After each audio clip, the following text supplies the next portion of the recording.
இன்றைக்கு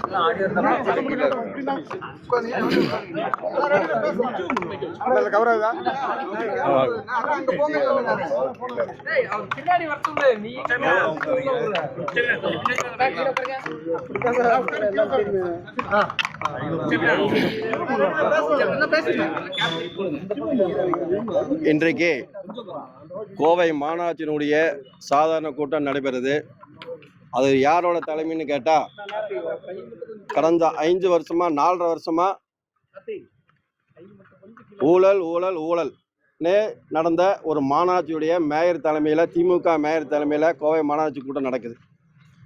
அனைத்து இந்திய அண்ணா திராவிட முன்னேற்ற கழகத்துக்காரன் என்ன கேட்குறோம் அப்படின்னா, புதிதாக பொறுப்பேற்றுள்ள இந்த அரசு இந்த கோவை மாநகராட்சியில் கடந்த 4 ஆண்டுகளில் நடந்த ஊழல்கள் பணிகளை ஒரு சிறப்பு குழு போட்டு கண்டிப்பாக ஒரு விசாரணை கமிஷன் வைக்க வேண்டுங்கிறதான் அனைத்து இந்திய அண்ணா திராவிட முன்னேற்ற கழகத்தின் கோரிக்கை. அது ஏன் அப்படின்னா, கோவை வாழ் மக்கள் தன்னுடைய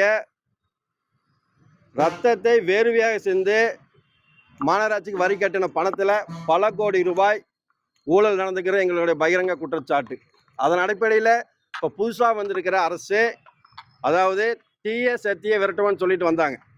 தீய சக்தியை விரட்டுறான்னு சொல்லிட்டு தீய சக்தியும் தூய சக்தியும் சேர்ந்துட்டு கோவையில் ஒரு நாச சக்தியாக உருவாகிடும். ஏன்னா இந்த மேயரை வச்சுட்டு ஒரு மாமன்ற கூட்டம் நடத்தி வச்சுட்டு இருந்தால் கண்டிப்பாக கோவை மாநகர மக்களுக்கு ஒரு நல்லது கண்டிப்பாக நடக்காது. அதாவது பார்த்தீங்கன்னா, கடந்த காலகட்டத்தில் பார்த்தீங்கன்னா வெறும் ஃபோட்டோ ஷூட் மாத்திரமே இந்த கோவை மாநகரத்தில் நடத்திட்டு இருந்தது. அது இன்னும் இருக்கக்கூடாதுங்கிற எங்களுடைய கோரிக்கை. அதே மாதிரி பார்த்தீங்கன்னா, கோவைக்கு நல்ல திட்டங்கள் எதுவுமே இது வரைக்கும் வரல. அதாவது ஒரு தப்பான டிபிஆர் கொடுத்து மெட்ரோ ரயில் போச்சு. அதேமாரி பார்த்தீங்கன்னா, வெள்ளலூர் பஸ் ஸ்டாண்ட் அவ்வளோ இன்டகிரேட்டட் பஸ் ஸ்டாண்ட் கொண்டு வந்தோம். ஆனால் எடப்பாடியார் வேலுமணி மூலிமா நிறையா வெள்ளலூர் பஸ் ஸ்டாண்ட் கொண்டு வந்தோம். அதையும் அரைவாசி வேலை நிறுத்தி வச்சுருக்காங்க. அதே மாதிரி பார்த்தீங்கன்னா, அம்மா மினி கிளினிக் கொண்டு வந்தோம், அதையும் பூட்டிட்டாங்க, மூடுதலாக கண்டாங்க. அதே மாதிரி பார்த்தீங்கன்னா, அம்மா உணவகம் இதெல்லாம் மக்களுக்கு, அதாவது ஏழை எளிய மக்களுக்கு பயன்படக்கூடிய அம்மா உணவகங்கள் பார்த்தா சரியான ஒரு பராமரிப்பு இல்லாமல் பெருக்கா ஓடிட்டு இருக்கு. இன்னைக்கு கூட ஒரு செய்தித்தாளில் பார்த்தா பெருக்கா ஓடிருக்கு. அந்த லட்சணத்தை தான் இன்றைக்கி அம்மா உணவகங்கள்லாம் நடந்துட்டு இருக்கு. இதெல்லாம் சரி செய்யப்பட வேண்டும். இந்த புதிதாக ஏற்றிருக்க அரசு கடந்த, அதாவது சட்டமன்ற எலெக்ஷனுக்கு முன்னாடி பல 100 கோடி ரூபாய்க்கு டெண்டர் விட்டுருக்காங்க. அந்த டெண்டர் எல்லாம் அவசர காலத்தில் பணி செய்யாமலேயே நடந்த பில்லெல்லாம் க்ளோஸ் பண்ண மாதிரி தகவலை சொல்கிறாங்க. அது அதோட உண்மைத்தன்மை கண்டிப்பாக ஒரு சிறப்பு விசாரணை குழு போட்டு, இந்த ரோடு வேலை நடந்ததில் தரம் சரியில்லாமல் இருக்குது. அதெல்லாம் ஏன்னா இதெல்லாம் சும்மா ஒரு 10 இல்லைங்க, 200 300 400 600 கோடி ரூபா செலவு பண்ணி ரோடு போட்டிருக்காங்க. போட்ட ரோட்டையாக போட்டு பில் எழுதிட்டு இருக்காங்க. இதெல்லாம் யாருடைய பணம்? கோவை வாழ் மக்கள் பண்ண வரி பணம். அதனால் புதுசாக வந்திருக்கிற அரசு இந்த கோவை மாநகராட்சியில் நடந்த ஊழலை மக்களுக்கு தெரியப்படுத்த வேண்டும். அதே மாதிரி எவ்வளோ இப்போ பணம் கை ஊழல் பண்ணிருக்கு. அதே மாதிரி பார்த்தீங்கன்னா 170 கோடி ரூபாங்க, 1 2 இல்லை. அதாவது தனியாருக்கு குப்பை எடுக்கிறதுக்கு ஒரு அதாவது தகுதியே இல்லாத ஒரு கம்பெனிக்கு கிட்டத்தட்ட 3 வருஷமாக குப்பைக்கு 170 கோடி செலவு பண்ணி குப்பையை எடுக்கிறாங்க. ஆனால் எங்கேயாச்சும் மாநகராட்சி பகுதியில் குப்பையை ஒழுங்காக எடுக்கிறாங்களா? இல்லை வண்டி உருப்படியாக வச்சுருக்காங்களா? ஒவ்வொரு வார்டிலையும் 3 வண்டி 4 வண்டி ஒர்க் ஷாப்பில் நிற்குது. நின்ன வண்டியில் ரிப்பேர் பண்ணி எடுத்துகிட்டு வர்றதில்லை.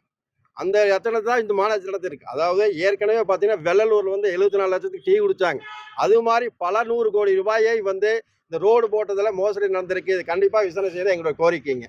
அதே மாதிரி பார்த்தீங்கன்னா இன்னைக்கு நம்முடைய கடந்த திமுக ஆட்சியில் பார்த்தீங்கன்னா ஜியோ நம்பர் 152ன்னு ஒன்று கொண்டு வந்தாங்க. நம்முடைய துப்புரவு பணியாளர்கள், நம்முடைய மாநகராட்சியுடைய இதயமாக விளங்கக்கூடிய நம்முடைய துப்புரவு பணியாளர்கள், அவங்க தான் நம்முடைய மாநகர தூய்மையாக வச்சுக்கிறாங்க. அப்பேற்பட்ட துப்புரவு பணியாளர்கள் இன்னைக்கு வரைக்கும் வாரிசு கூட, அவங்க அப்பா அம்மா இருந்தால் வாரிசு கூட வேலை கிடைக்காம சுற்றி இருக்காங்க, கஷ்டப்படுறாங்க. அதே மாதிரி பார்த்தீங்கன்னா சிஎஃப்எஸ் ஃபண்டு மாதம் பிடிக்கிறாங்க. ரிட்டையர்ட் ஆனால் அவங்க கைக்கு வரும்னு பென்ஷன் தான் கொடுக்கறது இல்லை. அந்த பணத்தையாவது நேரத்துக்கு கொடுத்தா அவங்க பிரயோஜனம் இப்போ கொடுக்க மாதம் 4000 5000 10,000 அவங்க சம்பளத்தில் பிடிச்ச பணத்தை ரிட்டையர்ட் கொடுக்குறக்கே ஏன் லேட் பண்ணுறீங்க? அதெல்லாம் கண்டிப்பாக இந்த அரசை செவி சாய்ச்சி அவங்களுக்கு உடனே கொடுக்கணும். அதே மாதிரி பார்த்தீங்கன்னா வருஷம் அதே மாதிரி முக்கியமான ஒன்றுங்க, கடந்த திமுக ஆட்சியில் வருஷம் வீட்டு வரி ஏற்றுறதுக்கே ஒரு ஜியோ போட்டு பாஸ் பண்ணி வச்சுக்க நடைமுறையில் இருக்குது. இந்த புதிதாக வந்திருக்கிற இந்த அரசு கண்டிப்பாக இந்த வருஷம் வீட்டு வரி உயர்வை ரத்து செய்யணுங்கிற அனைத்து இந்திய அண்ணா திராவிட முன்னேற்ற கழக முதல் கோரிக்கை வச்சுக்கிறோம். மீண்டும் சொல்கிறோம், இந்த கோவை மாநகராட்சியை இந்த திமுக தீய சக்தி மேயரை இந்த தூய சக்தி கூட சேர்ந்து நாச சக்தியாக மாறாமல் ஒரு நல்ல ஒரு கோவை வாழ் மக்களுக்கு நல்ல திட்டங்களை கொண்டு வரங்கிறது எங்கள் அனைத்து இந்திய அண்ணா திராவிட முன்னேற்ற கோரிக்கை. அதுக்காக கோவை வாழ் மக்களுக்கு அனைத்து இந்திய அண்ணா திராவிடம் என்றும் குரல் கொடுத்து கொண்டே தான் இருப்போம்.